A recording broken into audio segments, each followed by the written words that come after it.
Hello, my friends. Welcome to the Life Shift podcast. I am here with Anne. Hello, Anne. Hi, Matt. Nice to meet you. Nice to meet you. Where are you calling me Face to from? face. Where are you? Where do you live? I live in Rutland, Vermont. Oh, okay. I used to live in We're expecting Massachusetts. a big thunderstorm at the moment. Oh, great. Perfect. I love technology. We were just talking about the 21st century. So hopefully that participates and doesn't affect our conversation today. I hope not. Yeah.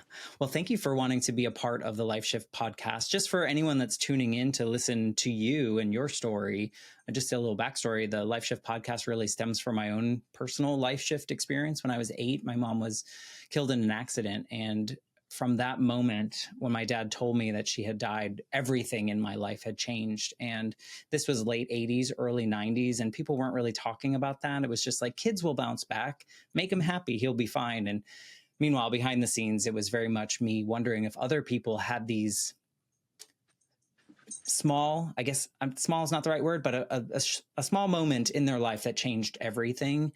And it turns out they do. You're like the 140 something person that I've talked to, and everyone has multiple pivotal moments in their lives that have changed things. But I always find it fascinating to center these conversations around the ones that we feel changed us the most. So thank you for just wanting to be a part of this journey that I am so lucky to be on. It's my pleasure. So before we get into your story, perhaps you can just tell us a little bit about who Anne is right now in 2024. Right. What do you get down to? You know, I just like to say something first. I so appreciate how you approach this. I mean, everybody has had a moment of where they thought they couldn't come back from it, or how am I going to do this? And so sharing those moments aren't necessarily the important part. It's what happens afterwards that's so important. Yeah. And that's what you're focusing on. Who am I today? Okay.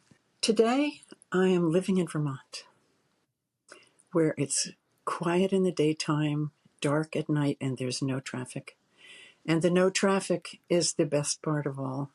Every time I go back to my hometown of Montclair, New Jersey, my heart starts to seize up around Poughkeepsie. As all the 6-lane highways start, and it's a wonderful place to begin again, which is what I've been doing since the death of my husband, which was 5 years ago. And many people have told me it takes 5 years to get your feet on the ground again. And I think that's pretty much true. And just some very simple things. I'm going to talk first about Terry, who is the subject of my recent book, The Sweet Pain of Being Alive, because that's where I am right now. But I have a couple of remarks about becoming single again, which is the moments that I'm concentrating on here. Mm-hmm. It takes a while to remember what you like to eat for breakfast, what you like to watch on television, whether you want a dog. Those decisions are all made as a couple. And all of a sudden, now here you are. And it's really a grand opportunity, not one that I welcome. Yeah. But, you have to look for the silver lining in every experience. And this experience of widowhood, it has given me an opportunity to discover what my own life is, what my own choices are. Because you always submit to a certain degree to your partner. And I prefer I don't think I would like a partner now, but it was nice. Gary and I, happy marriage, and that's the way I wanted it. So one of the joys up here is having a garden. I bet. People have told me, friends for a long time, how much support they get from nature, and I really never understood what they were talking about. But now I have a garden, and nature disciplines me. I can decide that things are going to be this way or that way, that I'm going to put this plant here and it's going to grow. Nature tells me, no, it's not. You haven't figured out what's the right soil, or you haven't planted the seed properly. It's a harsh taskmaster. Like last summer, we had rain all summer long, every day. There were slugs everywhere. Oh no. It was horrible, and it was hard to make a harvest. And I certainly came to appreciate what farmers do, because they know how to handle these things. Yeah. So one at a time, I'm learning how to grow things, and I have a grand crop of potatoes this year. That's not So something you hear too often, people growing potatoes. So good yeah, on you. I struck up a friendship with the potato lady at the farmers market, and she gave me some seed potatoes, and boy, they're going That's strong. awesome. Could you ever imagine yourself being a gardener and doing those kind No, of things? Oh, okay. no. So this is a brand new experience Yes, of living a different version of you. that's right. Yeah. And it's given me a sense of beauty and a sense of accomplishment, and this discipline, which Yeah. is very healthy for me. It's And it's interesting to hear you say too, though, like, like you wouldn't wish widowhood on anyone, right? Like, I mean, this is not something that we wish on people, but yeah, the growth that you've had from it and being able to like find yourself and find like a new version of you in this part of your life and these new things, that must be exciting as well, like in an interesting way, because you're like, I wouldn't have wished this on myself, but right. I'm in a But good place. well, since the shift in life that I would like to talk about Yeah. is becoming single. I've become single 3 times. Mm. I've been married 3 times, twice divorced and one widowed. And it's very interesting to see the differences between one and the other. A divorce, you always end up with no matter what the circumstances, you end up with a sense of failure. Mm. Do you And think that is that internal, or is that something that you take from society, do you think? Just in that's a general. question. That's a very good question. I think it is internal because you have made a promise. Mm. You have in all good faith entered into something, and your judgment was not perfect, or something happened that you didn't expect, and those things are not your fault. Yeah. But nevertheless, they have caused the uprooting of a marriage. Right. And then you feel that sense of I didn't do it right, or something Yeah, didn't go right because XYZ. I right. get it. Well, the first time I got divorced was under very unfortunate circumstances. My first husband turned kind of rotten Mm. and mistreated me and the children. And so after I had gotten divorced, I thought, well, my children need a father. Mm. I have to start another family. And I married much too quickly. Mm. How old were you around this time? In my 30s. Okay. I was raised to be somebody's wife. I never Mm-hmm. I would be anything else. I Yeah. never had any idea that I would support my children, that I would have a career. I just didn't think in those terms. Mm. And after my first divorce, I thought divorce was bad, that you should try to hang on to marriages as long as you could until it became just abusive to everybody.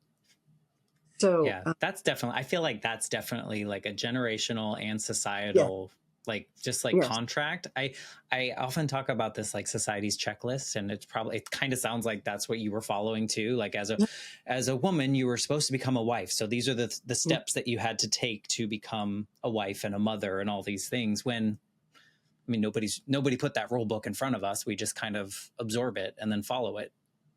Yes, after high school, most of my friends were married fairly shortly and had children. I was married the first time when I was 34. Oh wow. Okay. So So already, you were bucking the system there. yeah, I was. Well, I was living abroad, and I don't know, that's a whole different story altogether. Yeah. But after the first divorce, I didn't stop long enough to ground my kids and myself. I immediately married the opposite of my first husband, who turned out just the same, Mm. although in a different way. He became almost fatally mentally ill, Oh wow. and had to go in the hospital and all that sort of Do you thing. think that rush was that a fear of being single, or just a fear of not being married? Um, no, I don't think.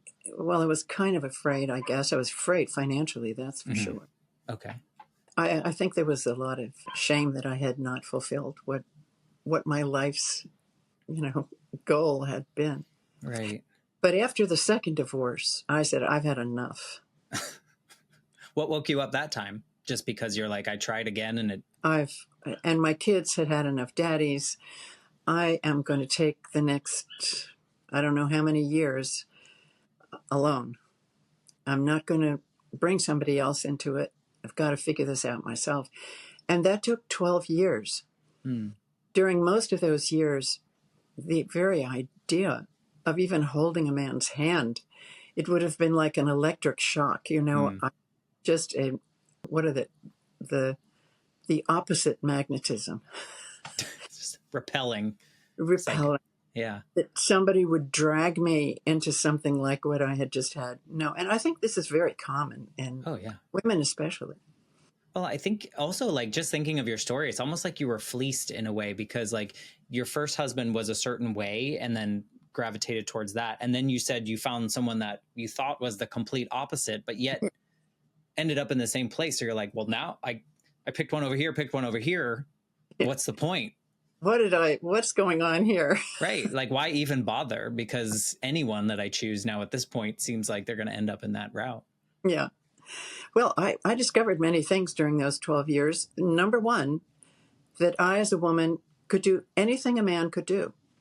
I could And lift probably heavy things, better. repair, no, not better. I could repair the car and the lamp. I could sell a house. I could get my kids into college. I could, all the things that I had thought. I could mow the lawn and, Yeah. all the things that I had left up to men in my mind, I discovered, oh, I can do those. Yeah. So that was not necessary to find somebody to mow my lawn. I could do it myself. Was And there then like a moment where you felt like, where did you just do them because you had to, or were you like intentionally being like, I'm going to try to do this because I've always thought I quote unquote could not? absolutely, yes, Yeah. yes. Oh God, can I do this? Yeah. And Well, it was, sometimes it's a fear of failure too. Like in my sense, like some things I just never tried yeah, because if I wasn't perfect, but a lot of mine stems from like abandonment issues. And I don't know if that's the same with divorce, but like losing a parent as a child, I always felt if I wasn't perfect, my dad was going to abandon me too, because my mom abandoned me in my small mind, right? Because she died. So it was like always trying to be perfect. So I would never try things like you're kind of explaining. Like I wouldn't do it unless I knew I could do it. well, I don't find, and I don't think I ever really found much value in thinking about the past and Yeah. why I did that. It was like, what do I have to do today? You have to repair the lamp. Well, I've never repaired a lamp, but how difficult can it be? There's this wire that goes there, and there's this screw that holds it in place, and there's a light bulb, and it's just not hard. Yeah. And then you think, why? Why did I ever think I couldn't do this? Yeah. And maybe you didn't actually actively think that, just someone else was handling it because you thought it was their job. Yeah, yeah. And I think, women, there were big changes in women's lives after, say, the 70s, the 60s, and the 70s. And a lot of women learned that they could do everything a man could do. Mm-hmm. They could be judges and doctors and all those things that had only been male. And I think the men are only now waking up. They didn't have to change much. They just had to go on doing what they'd been doing. They had been told that they should get educated and work hard so they could support their families. And they Yeah. got educated and worked hard and supported their families, continuing pretty much on the same trajectory that they'd always expected. Yeah. But women got walloped in the middle saying, oh no, you've got to support yourself now. You've got to support your family now. You've got to have a career now. And a lot of careers were not even open to women. And when I started, Yeah. so, but men, I think they didn't have to change. Yeah, in that aspect, I think now they have to change in a different way. They have to, just be like more in touch with not that stuff, like the Yeah. emotional part and just like being a full human and not just being a provider and a fixer and those kind of things. I think Yeah. now all genders can be full humans. I feel like is like maybe that's what we're awakening to. I think I feel that way. It's not my generation, so I Mm-hmm. can only look at it from the outside. But I feel a change now, finally. Mm-hmm. So I do line dancing. Oh, And of in course, Vermont. what? In Oh, Vermont, you know? yeah, line dancing is so much fun. It's very simple, but looks like, you move gently for an hour and you're sweating, it's Yeah. a good And it's exercise. fun. So it's all girls. And one day a man came to the doorway and everybody stopped dancing and they kind of went, a man. They would love it if the men came and danced with them. Yeah. And men still haven't. And my book club is all women. It's like living in a harem. Mm-hmm. Everywhere I go, everybody is female. And I love my women friends. We have a lot of fun. But the place where there are men is pickleball. Mm. And I play pickleball, and it's about 50-50, and it's really nice. Yeah. It's nice to have a variety. I think the people around me, men around me, I feel like are trying to be more human. At least I am, like I lean Yeah. into being sad. Like I told you, I cried all day today, like, and that I'm not ashamed of that. And I think 20 years ago, I was probably taught to be ashamed of that. Yeah. And Right. I think hopefully we're kind of making strides into this, but from what you experience, it's just in the pickleball. It, well, yeah. It takes a long time to Yeah. change like this. And men never did consent to it. Mm. They just, oh, honey, you want to go out to work? Fine, go ahead. Not realizing all the ramifications that there would be from that. Mm. That's So interesting. those 12 years, but frankly, then um, after 12 years of complete celibacy, my body began to react. Mm. I was having crushes on the strangest men. My Ukrainian doctor, one of the lawyers in the law firm where I worked, I raised my kids as a legal secretary. Then I became a professor and a writer. And, once they were grown, I could sort of spread my wings professionally. But I earned my paycheck as a legal secretary. And somebody told me, do you know that he goes in his office and sniffs cocaine? And I Oh said, gosh.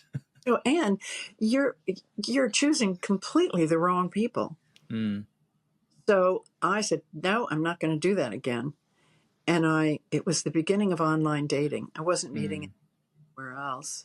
And it was quite an exciting time. And I wrote another book about that called Mm. Daring to Date Again, about what happened when I started dating at 62.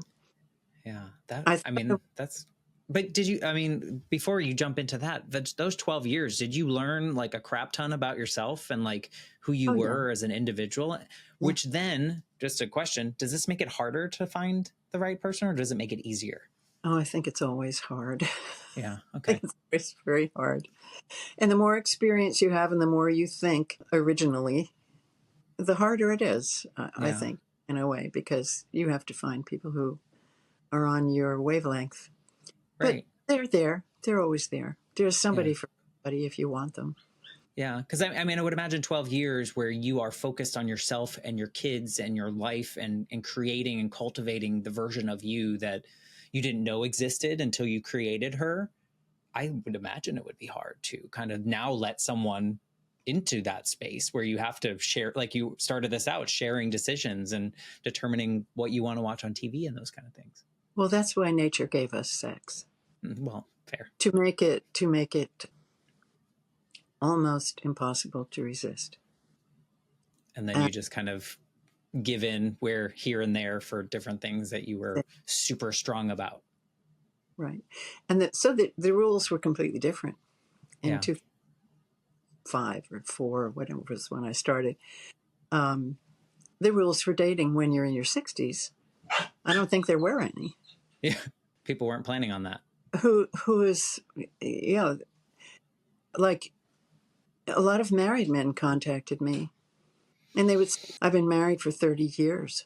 I've done everything for my family, but my wife won't have sex with me. My wife doesn't talk to me. What am I going to do? I don't want to divorce her. But so in that case, and frankly, I shied away from married men, but I would talk to them. long email conversations with them, or sometimes phone conversations, just listening to what they had gone through.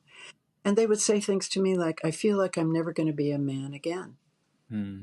And so you say, well, you can't talk to anybody outside of marriage, or you can't kiss anybody, can't have sex with anybody. You have to be a monk for the rest of your life. No, that's not what I signed up for. So these complex questions come into play at this point in life, which didn't before. Hmm. So one has to kind of craft a new set of ethical responses and responsibilities, and try and be honest. So And you became like, while in your dating journey, you also kind of became like a therapist for some of these individuals that were reaching out for help. Not really a therapist, but you were listening to them, and maybe they weren't being heard other places. I just listened. Yeah. Yeah. And I still listen. I love to hear other people's stories. Yeah. Uh, Everybody. When I was a professor of the required writing course at Montclair State University, freshman writing course. So a lot of people in the class didn't want to take the class. You know, they wanted to just get on with becoming an engineer or a Right. veterinarian or physicist, whatever it was. But I learned in engaging with these young people, everybody has a story. Even if you're 18 years old, you have a story. And the story may be about your grandmother or your cousin or whatever, not necessarily something dramatic and interesting about yourself, but most of them have stories about themselves too. Everybody has a Yeah. story. And it's so interesting to hear them. Yeah. Well, I mean, on that dating journey, as you were magnetized, if we're going to go with this magnet piece now, because your magnet switched sides here, and now you're being drawn towards everyone around you. Like, how did that journey unfold? If you were being reached out to people that maybe weren't your top choices, but you wanted to hear their stories. Exactly. That's exactly what I did. Everyone who contacted me, I answered. Oh, okay. And some of them were like, I'll give you an example. I Please remember do. this guy sent a picture of him standing in a very kind of crafted pose, you know. He had all white sneakers, white pants, white shirt, white hat. He was on a sailboat, or, you know, a big sailboat of Right. some, and he thought he was just really hot. And I just thought, no, that's not my type. I just don't. Good try, guy. Yeah. Tried really hard. And there are lots of women who would love that. So your point here is that like there's a match for everyone, and people are There's finding the people. there's a match for everyone, and Yeah. people support by finding people like themselves. Yeah. Who are the people who are like you? That's the question. And how do you find them? Yeah. So with all these people that I was in contact with on the dating sites, I got to try out all kinds of people because in my mind, I would have loved to partner up with like Gregory Peck. He was, if you remember who Yeah. he was a dashing, handsome, tall, dark-haired guy. And, nobody looks like Gregory Peck. So what do you want? And the people that I finally I met Terry, who was my third husband. I met him through a dating site at the end of that. I was about to just press the last button on the last dating site, and I saw a photograph. I said, that man looks really nice. And it was Terry, and we were married 1 year later. We were married for Wow. 16 years. Oh, but he was fat. He wasn't particularly handsome. I mean, he wasn't ugly, but he was, he wasn't dashing. He was humble in the way he held himself and walked, and he was a good athlete, but he didn't look like a good athlete. And he's completely different from what I would have expected. And I thought, good for you, Anne. You've learned to look beyond, look into his eyes. Yeah. The kindness there. You saw something. I Yeah. mean, if you saw something that made you stop and pause, I Yeah. can't help but, just think about those 12 years though, of you really like soul searching yourself as well. So like, I think there was probably, your surface level, but once you pass through that, you have to find something meaningful. It seems like, especially if you were a full person, living your best life at that point, or however, living your life to the fullest as much as you could by yourself, you want to find someone with some kind of depth, I would imagine. And Terry had Yeah. this depth. Yeah. In those 12 years, mind you, raising 2 kids, I commuted 1.5 hours each way to my Wow. New York. I was exhausted. I was exhausted all the time. And I wanted to keep a nice house for the kids, so there goes the weekend. And I remember a day, it was maybe 6 years into the 12 years, maybe more.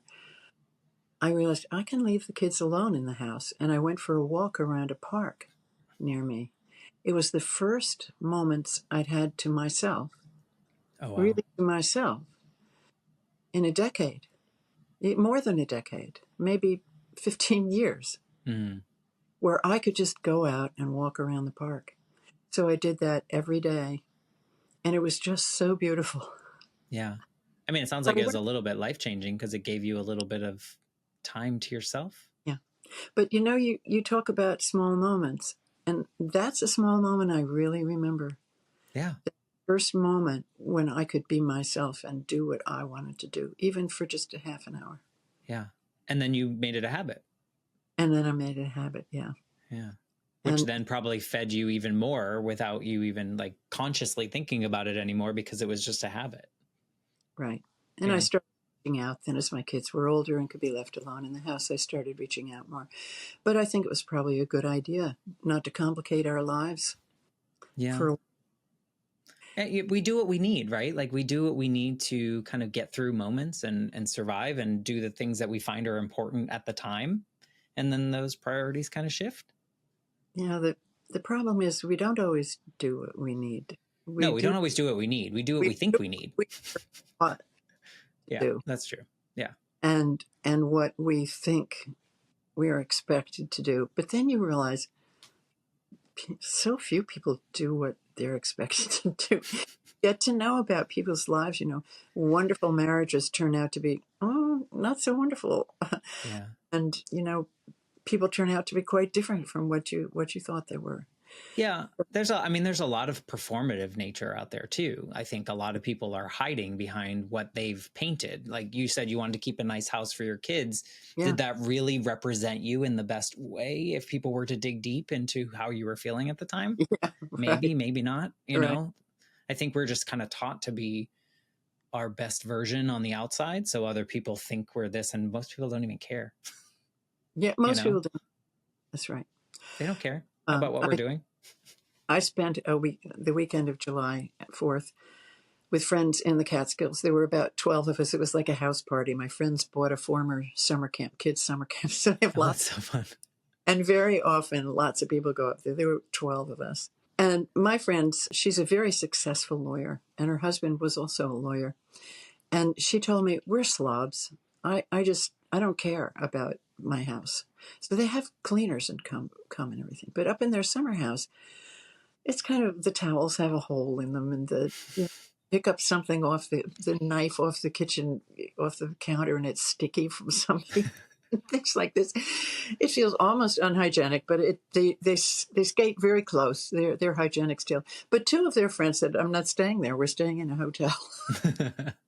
Well, at least she was honest about it. At least she wasn't delusional about it, right? She was just like, I don't care. Yeah, they love her because they are just what we are. Yeah. I think it's important. I don't think there's maybe more now, but I don't think there's a lot of people that are like really living in their truth. Like you said, you have to uncover some stuff, and you have to realize that most people don't care. And the things that we're trying to do, why are we trying to do them? Like I finally got some therapy in like my 30s to help myself grieve my mom that I lost when I was 8. So there was a lot of years of a mess. And once I had my breakthrough, I was like, why am I doing all the things that I think other people want me to do when I should be doing the things that I want to do? So that's when I kind of started living. So I get that. Good for you. A It's lot of people hard. never reach that point. A lot of people, but you Yeah, know, most people go through a hard period like that. of course. Ma- When they come up to their retirement age, somebody I know very well, her boyfriend is coming up to retirement age, and he's really kind of getting depressed. Yeah. And you know, you never know what's going to strike you out of nowhere. Yeah. So I discovered meditation, Mm. and every morning I meditate with a Buddhist group that I'm part of, and it kind of forcing yourself to close down. Just, I mean, they say to think about your breath, but what they mean is erase as many thoughts from your head as possible. And I take that opportunity to plan my day, Mm. and then it calms the nervous system, Yeah. and it's very helpful. And my Buddhist teacher tells me you can't do anything about the past, and you don't know what's going to happen in the future. Today, plan your day, do what you can in every Yeah. day. Yeah. And How long ago did you start doing this? uh, well, this is also involved with my yoga practice and everything. I've You're been very meditating busy. for possibly, I do qigong too. That's why I can still play pickleball and line dance, because qigong keeps your body in great shape. Um, I've been meditating every day for maybe 15 years. That's a big practice. That's something that I haven't been able to do. I mean, I think that's like so hard. So good on you for You know, finding the space and the ability to do it. I haven't it's found it yet. it's hard for me to remember what it was like in the beginning, where they'd say, just do it for 5 minutes, and 5 minutes Hmm. possible. But now it's like a relief. It's like I Yeah. have, for this time, I have no place to go, no one to see, nothing to do. I am completely free in this time. Yeah. And the only way you can do that is just being still and breathing. And so it's very, very healthy practice. It sounds like it. It sounds like you found this practice in your journey with Terry? This wasn't in your singlehood, right? Because you were with him Now, for interestingly enough, Terry was a serious student of Buddhism, oh, okay. but he had given it up Oh, before he met me. I found it completely on my own. Uh, and I started by doing yoga. I could do yoga because I could do it at home online every day. Then yoga got to be kind of hard on me. I hurt my shoulder a little bit, and so I changed to qigong, which is a little lighter on your body, though it's still a great workout, very good for you. These things are necessary as you get older. If you don't do mm, them, you know, yeah. the differences between people when you're 25 are rather, don't want to say small, but the older you get, the more differences there are between two people, because Yeah. what you've done all your life is has come to flower now. If you've been sitting watching television for the last 20 years, you're having troubles. Right. And how responsible have you been with your life? It shows when you're older. Have you been active your whole life? I always Or loved to swim. And then I don't know. I lived in cities. I lived in Athens, Greece for 10 oh, years. And I didn't have a car. I walked everywhere. So if you call okay. Yeah. it More miles, active than the average American, I would say. yeah. Well, not New Yorker. I lived Well, in New fair. York too. I walked all over New York. So walking was probably my biggest exercise then. And then I played tennis for a while, but swimming was what I always loved to do. Yeah. And then I hurt my shoulder and I couldn't do it anymore. So um, now I do other things. But Yeah. yeah, I do like to move my body. I love to dance, and I love Yeah. to. And the fruits of your labor, I mean, you're feeling it now. Like you probably feel good in your body most days. But you know something? Other than when I'm on podcasts and it becomes germane to the conversation, I never mention it, because you have to come to these things on your own. Everybody knows what you need to do. You just Yeah. have. If somebody asks me about it, then that's fine. But Yeah. they say you don't look 82, and I say thank you, and I tell them why I don't look 82. Yeah. I yeah, I guess that makes sense. I don't know. I feel like if I saw someone like you and you said all these things, I think it plants a seed. I Yeah. think it plants a seed that's like, oh, maybe that's something I should consider, when maybe if I hadn't talked to you, maybe that seed never would have been planted. I don't know. I And feel like also there's value in yeah, of course there is. If you Everybody can be your teacher for whatever. if you're willing. Yeah. I mean, you, for example, you have a specific idea and you've done this podcast and it becomes a thing, and it took some moxie to start it in the first place. And then you have to learn all of these little details and how to get that live sign behind you. Amazon. That's it. That's all you have to do. Just need an Amazon. No, I mean, I think you're right. I think there's a practice to all the things we do. And if we put our all into them, then we see the value that can come from that, whether that's in the way that you move your body and the way that you feel and the age that you feel, whatever that means, and then, and the same thing of the podcast. But, going back to the idea that we kind of went off on a tangent, but like, your single life ended, right? With this meeting Terry. Then Yes. did you become someone new Oh, in yeah. this relationship? Or did you stay the version of how did that change you? Because you No, had been single for so long. it was the fulfillment of many of my life's dreams. Really? I, And you I think never would have imagined. that I never would have imagined. Mm. In high school, I think I had 2 dates. I was not invited to the prom. I was very tall and skinny, and in dancing school, the boys did not come and ask me to dance. I was a mess in high school. Aren't we all? I think it was obvious. And then I was married. I was I never dated a lot. I was just either married or not married. Right. But Terry and we used to joke and say we had a date every night. We'd have dinner together and then watch something on television. And it was having a date every night. And it was, I think I appreciated that every single night that we were together. It was so to have this company where you do something that's fun, that you choose to, And we traveled to places I wouldn't have traveled by myself. And he was a great wine connoisseur. And I drank the greatest wines in the world. And we ate at the greatest restaurants of the world and lived simply and saved our money so we could drink great wine and go to Broadway plays. And I'm kind of a homebody, and he got me out of the house. Yeah. To wonderful things, though. I mean, to Yes. things that are worthwhile. Oh, yeah, right. Because you can see your face light up when you talk about all those things. It's nice to see, So, yeah. But did you feel like a different version of yourself in that relationship, or did you feel like a more heightened version of what you brought?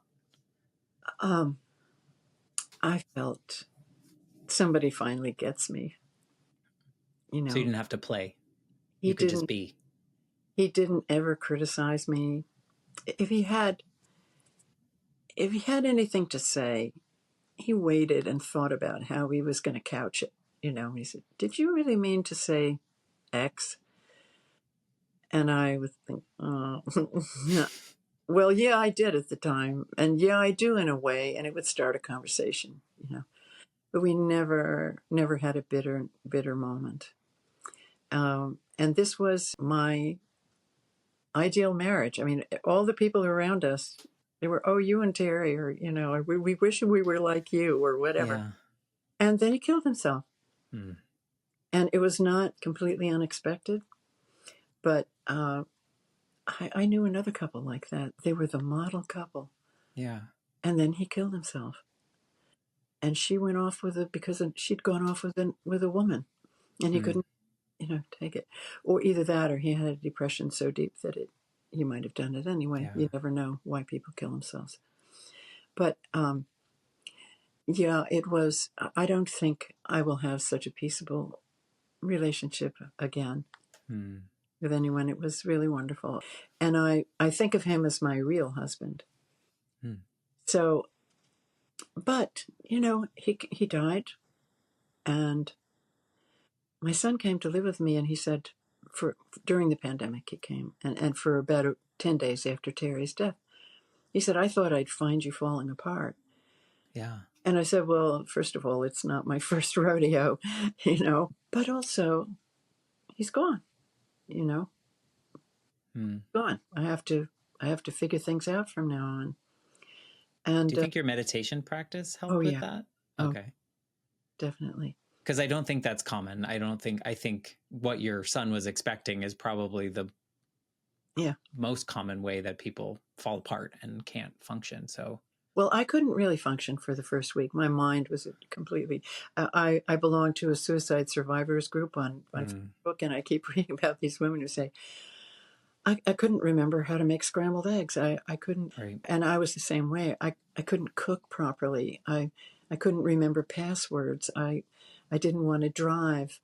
And this is nature putting you to sleep for a while to Right. like Protection. like it happens when you have a pain in your body, a cut or something like that. And still, it comes back. The grief comes back on its own terms. Yeah. And the meditation, if you are grieving and you can sit for half an hour with that pain, it becomes easier to bear. Sometimes you can only sit with it for 5 minutes or 15 minutes. But if you can sit with it for an hour or an extended period, it finds its way into that place in the body where painful things reside. I mean, I don't know about you and your mother's death, but I have a certain place near my solar plexus. I could almost point to it. Wow. No, Where, it makes sense though. I tell people, and I think this kind of sounds similar. I tell people that they should honor however they're feeling at whatever oh, time, whether that's right. mad, happy, sad. Because I think we're taught like you're grieving, so you should be crying all the time. You should never smile. And I'm like, no, you're also a human. So things are going to ebb and flow. And yet, our image of dignity and death is Jackie Kennedy at her husband's grave, not crying, Right. not showing what she felt inside. We're so screwed up. We are. We are. I feel lucky.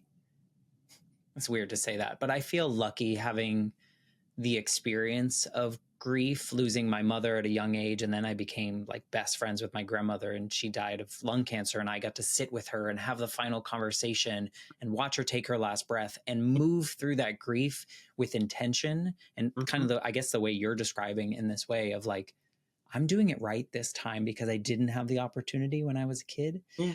And whereas I would not wish these experiences on anyone that hasn't had them, I also feel lucky that I have had them because I feel like they've made me a different person. Yes. And they've made me be able to feel things that maybe other people are not feeling. So I am grateful in a weird way, for the grief and those things. Yes. Finding the silver lining is so important. And also, I think it's important not to go too high when you have a success or a happiness either. That too will pass. It all just passes. And that's just the way life is. It's not like a philosophy. It's just the way it is. And you feel, sometimes I think if I'm very angry or very sad or something like this, I think back like 6 hours later and I can't recreate that feeling. It's past. I just say I was angry back then, but I don't feel angry anymore or sad anymore. It's past. And, it's, I think that's good. I don't think that's common. I mean, I found a space where the way I process that now is I acknowledge it. I say, I'm just not feeling great right now, but right. I know that I will move through this in my way. Right. And to your point, 6 hours later, I'm like, I don't feel like that anymore. And it doesn't help to tell you, oh no, that's not the right way, because you're going to do it the way you do it anyway. And good for you, to see it through. So you said that when we started this conversation, you said that you're now 5 years or so removed from this once in a lifetime kind of relationship, or maybe the postcard relationship that you envisioned as a kid you got Yeah. to have Yes, with yes. Terry. And now you're 5 years removed from that. How does your life look different than your single period before him? Like, how has that evolved? Or has it? I'm also, my schedule is my own. A lot of things are different about my life. I am not constantly exhausted. I do what I want to do when I want to do it. I'm a writer. I do have certain things, like I do podcasts. Yeah. I do workshops. I have groups that I go to see. I have appointments and whatever. But I schedule them all. Yeah. And it gives me a sense of freedom. It's hard to say that that would necessarily be connected to any particular loss or change. It's just the joys of, I'm not retired, but the joys of having your schedule to yourself. Yeah. I guess I wonder, did you find more of yourself in this widowhood than you did in your single period, or is it like a totally different thing? Because you said you were like discovering gardening and you were discovering nature and how that is a taskmaster and that, you know, like I'm wondering, like, do you feel like a more evolved human in this version of your life, or is it just different? I'm so profound here, you know? No, but sometimes I do feel very much involved. And then I back my car into the garage door. Oh, well then. And that's then, life. Like, get a hold of yourself. And then I open Chrome when I'm supposed to be on a podcast, and it says, you have to update it and you're 10 minutes away. And I'm like, I totally lose it. You know, I can be knocked off my pins very easily, and not very easily, but easy enough. Like every other person, maybe. I see what parts of myself are never going to change. Yeah. But you know it. And I think some people don't know it, you know, and I think that's part of the battle, is like understanding who you are. It sounds like, you know, like your journey is very interesting, because it's almost like when you gave yourself permission to take that walk by yourself and leave your kids home was like that first, like starting to like own into like what you're doing now, where you can control your schedule and you can do the things you want to do, the things that bring you joy. Yeah. What brings you the most joy? Joy, in ecstatic joy, my puppy. Wow. And I love to write. I never have writer's block, never for a moment. Wow. I waited a long, long time until I could spend my days writing. And I just can't get over it. How many books have you published now? 2. And I have a 3rd, and a lot of short stories have been and academic work has been published. So, you know, quite a few things. And what's your favorite part about writing? Because it seems like that's, I mean, some people see writing as a lot of work, but it sounds like it just flows for you. I wake up in the morning and I think I'll have this person do that. I've just finished my first novel, which is, I thought I wouldn't live long enough to write fiction, because writing memoir, the first 2 books are memoir. You have to, it's quite different from writing memoir. And I'm not sure that I've really got it down yet. But anyway, so I'm working with fictional characters. And I'll wake up in the morning and I'm saying, no, she should go over there. And I go in and I start writing the scene where she goes over there. So then you have to describe where there is. And then you have to change another part of the book, because if she goes over there, then she can't be over here at the same time. Or who's going to be with her over there? And just figuring out these little puzzles. It's just fun. Yeah. And I love doing it. Well, I'm sure it keeps you busy mentally, whereas those other activities that you talk about keep you physically busy. So you're just busy. Well, when I lose it and back in my car into the garage door, I think, okay, from now on, I have to check every time the garage door. But I still catch. No, I'm absent-minded. There's nothing I'm ever going to be able to do about that. That's me. The other thing that is unshakable is I look in my mirror and I see my mother. And I think, oh, I didn't like a lot of things that my mother did, but I'm doing them too. I think a big helping of humility helps. Yeah. Does it help you understand things like that though? Like understand her more in the way that you, like if you find yourself doing those things, you're like, oh, maybe. It helps me understand me because I realize that how you were raised, your childhood experiences like yours, they never go away. They never change. They are like your skeleton, your emotional Yeah. skeleton, and it's always going to be there. And so, in some ways, a lot like my father, but my father died when I was 24, in 1966. I mean, a long time ago. But I was with my mother for a lot longer, and I knew her when she was my age. So we're very different sorts of people, but there's a lot of her in me. Yeah. And I was thinking about the soccer game. I watched England and Spain, and I was watching the English, and I was thinking, those are my people. And I think, like Italians, they're making lasagna 10 generations into being Americans. There's a lot of the culture that you from that's really strong that stays throughout your whole life. And that's like an instinct and maybe even genetic. I don't know. Well, I have talked to people about epigenetics and how a lot of that gets embedded in the DNA in some way. So I'm sure there's something that people smarter than me would know, but I don't know. Let me ask you a question, and this maybe this is how we wrap this up. Why do you focus on that singlehood periods or those singlehood periods of your life? Why are those so stand out to you?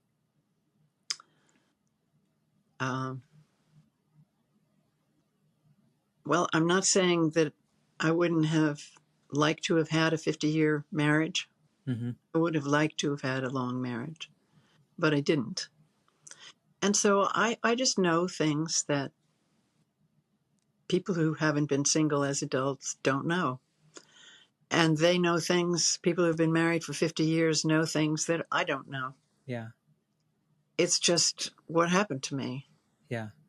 So, are you grateful for those moments despite the hard parts of them? oh, yes, of course. Yeah. That's your I, meditation speaking, right? I think the most crippling thing is regret. And I do sometimes feel regret. And I try to get through it. But I know I've made mistakes and,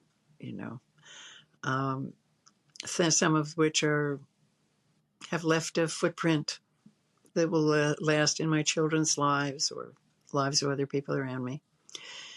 But, too bad. It's life, right? Yeah. There's only so much we can control, and things that we've done, we can't control them anymore, and they just are what they are, and hopefully people can move through and move past. You can try to take what you've learned and not do things that you will regret anymore. And I think I do far fewer things that I regret now than I ever did. Except for backing into the garage. Like, oh, that's a small one. I'm never going to get over that. My son lived with me for a while during the pandemic, and he wouldn't let me drive his car. He said there's a non-zero chance that you will back to the garage door. I only did it once, but it was non-zero. That's right. Yeah. No, I mean, see, he learned. He knows. That's right.